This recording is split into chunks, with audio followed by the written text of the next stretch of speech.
Hello, G చెప్పండి. మౌనిక గారా? అవునండి. నమస్తే మేడం. జీ నమస్తే. మేడం, మన బండి సంజయ్ గారి కుమారుడు ఆ ఫోక్యూస్ గురించి మీరు ఏం మాట్లాడట్లేదు అసలే. మీరు ఎవరండి? నేను ఒక సిటిజన్ అండి. హలో, మీకు నెంబర్ ఎవరు ఇచ్చారండి? మీరు ఒక కార్పొరేటర్ అండి, మీ నెంబర్ ఎవరి దగ్గర ఉంటుంది? దట్ ఈస్ ఓకే, కానీ మీ పరిచయం ఏంటి అని. ఎవరితోటి? మీది హూ ఆర్ యూ? నా పేరు అనిత అండి. అసలు మీరు ఏం మాట్లాడట్లేదు, ఎప్పుడు గలమెత్తేవారు. మీ గలాన్ని ఎందుకు మూసుకుని కూర్చున్నారు? ఎందుకంటే అది ఫేక్ కాబట్టి. ఫేక్ అని మీకు ఎవరు చెప్పారు మేడం? మీకు రియల్ అని ఎవరు చెప్పిండు? పోలీసులు. మీరు ఏ పోలీస్ చెప్పిండు మీకు?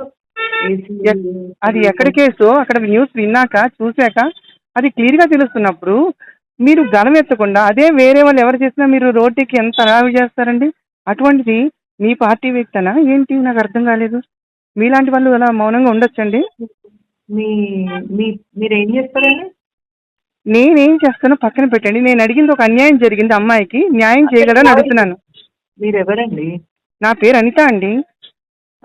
మీ పరిచయం ఏంటి? మీ ప్రొఫైల్ ఏంటి? ఏమన్నా మీడియా అయితే ఇంటర్వ్యూకి రండి. నేను మీడియా కాదండి మేడం, నేను మీడియా మాత్రం కాదు. అట్లయితే ఎవరైనా జర్నలిస్ట్ ని పంపించండి, ఇంటర్వ్యూ ఇస్తాం. అంతేగాని మీరు ప్రజలకు ఏం చెప్పరన్నమాట అయితే. అదే కదా, ఇంటర్వ్యూ ఇచ్చినప్పుడు ప్రజలకే వెళ్తుంది కదా. నేను ఒక ప్రజలు ఒక మనిషిని కదండి, నేను పర్సనల్గా అడుగుతున్నాను, దానికోసం ఏముంది చెప్పడానికి. పర్లేదు, ఇంటర్వ్యూకి ఎవరినైనా పంపించండి, ఆ విషయంగా మాట్లాడండి. మీరు ఇంటర్వ్యూ ఇవ్వడం ఏంటండి? జరిగిన అన్యాయాన్ని బయటకు వచ్చి మాట్లాడరా మీరు?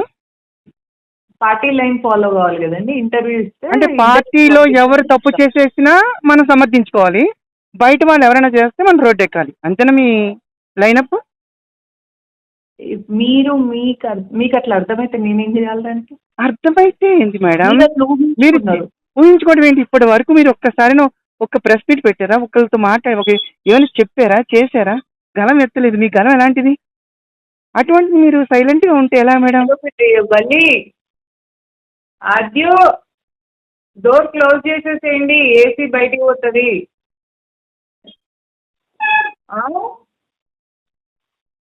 మళ్ళీ ర్యాబిట్ బయటికి పోతుంది. ఓకే అండి, థ్యాంక్ యూ. అంతేనా మాట్లాడే? నమస్తే. నమస్తే అండి, శ్రీవాణి గారా? అవునండి. నమస్తే మేడం. హలో, నా పేరు అనిత మేడం. ఓకే. బండి సంజయ్ గారు అబ్బాయి ఫోక్స్ కేసు కోసం మీరేం గలం ఎత్తట్లేదు ఏంటండి? దేని గురించి అండి? బండి సంజయ్ గారు అబ్బాయి ఫోక్స్ కేసులో ఇరుక్కున్నారు కదా, తప్పు చేశారు కదా, మరి దాని తప్పు గురించి చేశారని కన్ఫర్మేషన్ రాలేదు కదండి ఇంకా. మేడం, ఎదటి వాళ్ళు చేశారు అని తెలియగానే మీరు రోడ్డుకి హడావుడి చేస్తారు కదా. ఇప్పుడు అంతా కేసు మీరు కూడా కాంట్రవర్సీ కోసం నాకు ఫోన్ చేశారా? ఏమైనా సమస్య చెప్పడానికి ఫోన్ చేశారా? మీరు గలం ఎత్తట్లేదు, బాధ కలిగి చేశానండి. లేదు, ఒకవేళ మీరు నిజంగా బాధ కలిగి ఉంటే మీరు ఒకటి ఆలోచించండి. మనం ఏదో పొలిటికల్ గా మాట్లాడతాం కానీ అక్కడ ఆ అమ్మాయి జీవితం కూడా ఉంది కదండి. పాపం ఒక అమ్మాయి గురించి కూడా ఆలోచించాలి కదండి. ఏది లేనప్పుడు, ఏది తెలియనప్పుడు లా అండ్ ఆర్డర్ తన పని చేసుకుంటూ పోతుందండి. ఒకవేళ తప్పు చేశారంటే తప్పు చేసిన వాళ్ళకి శిక్ష డెఫినెట్ గా పడాలి. సామాన్య ప్రజలకు కానీ, రాజకీయ నాయకులకు కానీ, బిజినెస్ మెన్ కి కానీ, ఎవరికైనా సరే తప్పు చేసిన వాళ్ళకి శిక్ష పడాల్సిందే. కానీ ఏది తెలియకుండా కేవలం మీడియా ట్రయల్స్ లో ఉన్నప్పుడు, పొలిటికల్ ఎజెండాస్ నడుస్తున్నప్పుడు మనలాంటి వాళ్ళం అందులోకి పోతే అక్కడ ఇద్దరు కుటుంబాలు, సరే అబ్బాయిని పక్కన పెడితే అమ్మాయి కుటుంబం కూడా సఫర్ అవుతుంది. కాబట్టి ఒక మహిళగా గౌరవంతో నేను ఈ విషయంలో మాట్లాడలేదు. అవసరం ఉన్నప్పుడు. అండ్ ఇంకొకటండి, మీరు నా ఫోన్లు రికార్డింగ్లు చేసుకుంటూ నా కోసం ఏదో నన్ను ఇబ్బంది పెట్టాలని చెప్పి, మీరు నిజంగా సొసైటీ మీద ప్రేమ ఉంటే, సొసైటీ మీద మీకు ప్రేమ ఉంటే, there are n number of things to speak about, not only this things. మీరు దీన్ని ఇష్యూని పెద్దగా చేయకండి. నిజంగా తప్పు జరిగితే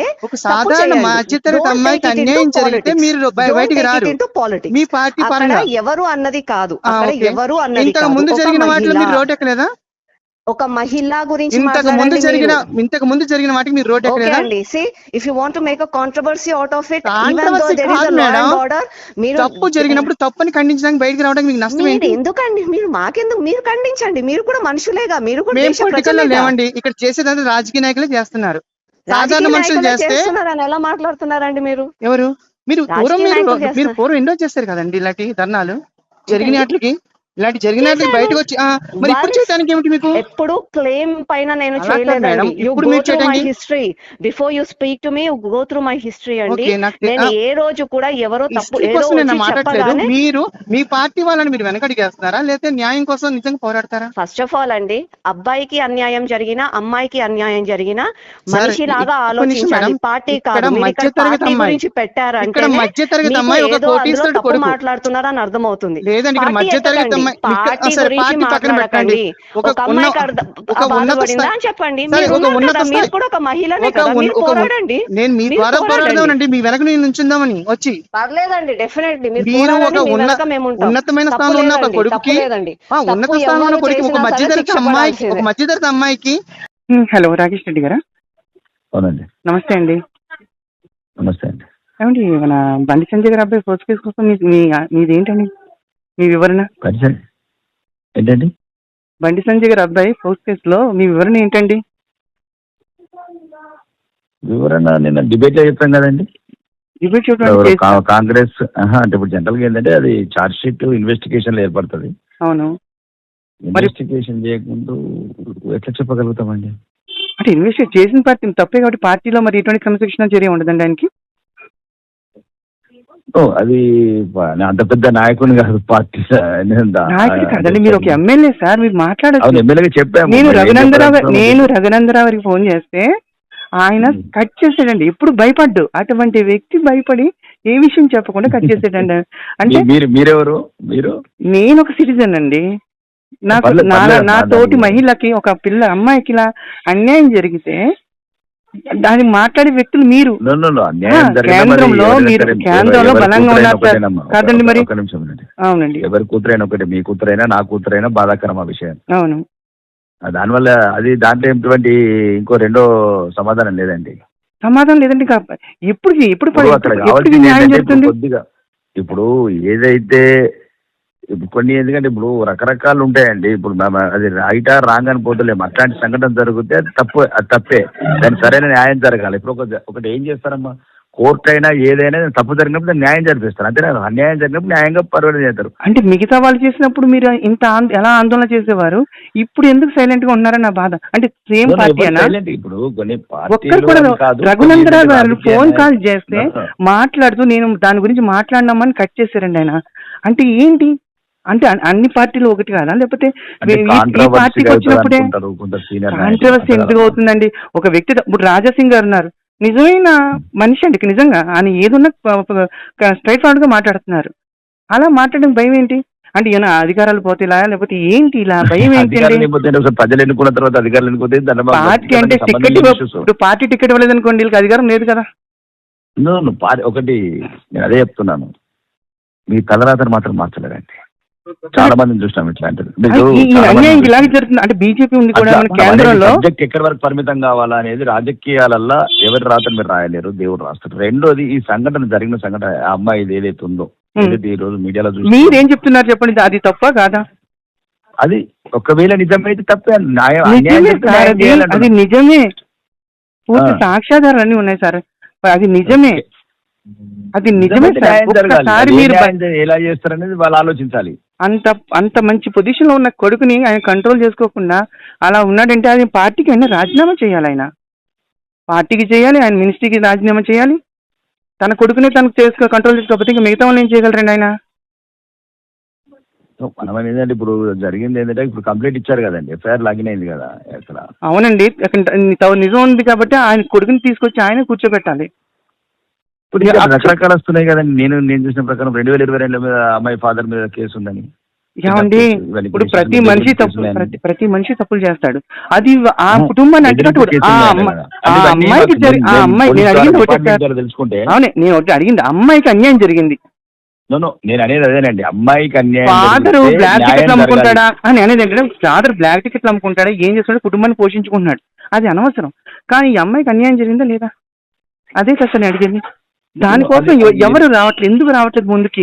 అరుణ్ గారు ఫోన్ చేస్తే అరుణ్ గారికి ఫోన్ పనిచేయదు. రఘునందన్ గారు చెప్తే నేను మాట్లాడినానమ్మా అని దానికోసం భయపడండి. ఆయన ఎప్పుడు నేను చూడలేదు ఆయన భయపడ్డం, ఇదే ఫస్ట్ టైం. ఆయన భయపడ్డాడు. మీరు ఒక్కరే భయపడితే ధైర్యంగా మేము మాట్లాడుతున్నారు ఉండదండి. సార్. అదే చెప్తున్నాను. నేను భయపడితే మేము ఉండదండి. లేదు సార్, ఆయన సమాధానం ఇప్పుడు చెప్పలేకపోయింది. నేను ఏదైనా ఇప్పుడు రాజకీయంగా ఏదైనా ఉద్దేశాలు ఆపాదిస్తారేమో, పార్టీలు అంతర్గతంగా ఏదో కావాలని మాట్లాడారేమో, ఇట్లా ఉంటాయమ్మా. మీరు మాట్లాడాల్సింది మీరు ఆ ప్లేస్లో రఘునందన్ రావు ప్లేస్లో ఉంటే మీరు ఏ రకంగా ఆలోచిస్తారో చెప్పలేను కానీ ఏ అది రకంగా ఇప్పుడు ఉన్నా సమస్య పక్కదో పట్టిస్తారు. తప్పుని ఖండించాలి కదా సార్. ఇప్పుడు ఒకటే చెప్పామండి. ఇప్పుడు నిన్న ఎవరో కాంగ్రెస్ నుంచి రామ్మోహన్ రెడ్డి నేను డిబేట్లో ఉన్నాను నిన్న మొన్న సాయంత్రం అవును, చూశాను చెప్పాను. చూశాను. ఒకవేళ దీని గురించి అనవసరంగా టీవీలలో కూడా చిన్నపిల్లల విషయం చర్చ ఎక్కువ జరగదు. ఏదైనా ఉంటే చర్చ జరగద్దు. అదే మిగతా వాళ్ళు ఎవరైనా చేస్తుంటే ఇది మీరు ఏ రకంగా చర్చకి బయట తీసుకుద్దురండి? ఎంత రోడ్ ఎక్కుదురు, ఎంత గందరగోళం చేస్తారు. అసలు ఈ మీరు అమ్మాయిలకు చేయరు సార్.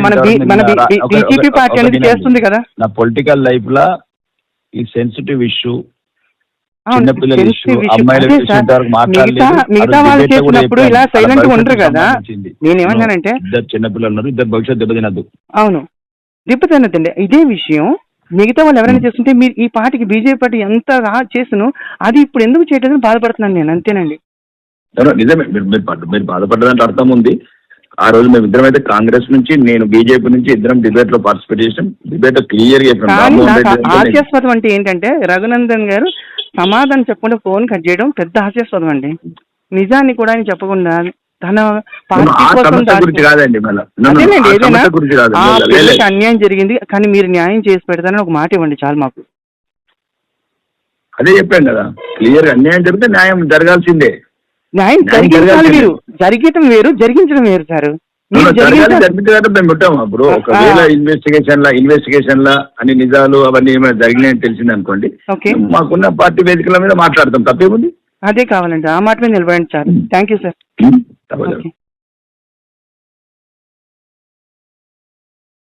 హలో హలో, రాణి రుద్రమ్మ మేడం గారా? అవునండి, నమస్తే మేడం. నా పేరు అనిత. చెప్పండి మేడం. బండి సంజయ్ గారు అమ్మాయి ఇది పోక్స్ కేసు కోసం మీరు అసలు ఏం మాట్లాడలేదు ఏంటండి? అది మీ గలం అసలు ఇప్పట్లేదు. మీరెవరండి? నా పేరు అనిత మేడం. అనిత అంటే ఎవరు? సమ్ సిటిజన్, ఒక సిటిజన్ నేను. తప్పకుండా అండి, మేము తప్పకుండా రెస్పాండ్ అవుతాం. ఇప్పుడండి. హలో హలో, రాణి రుద్రమ్మ మేడం గారా?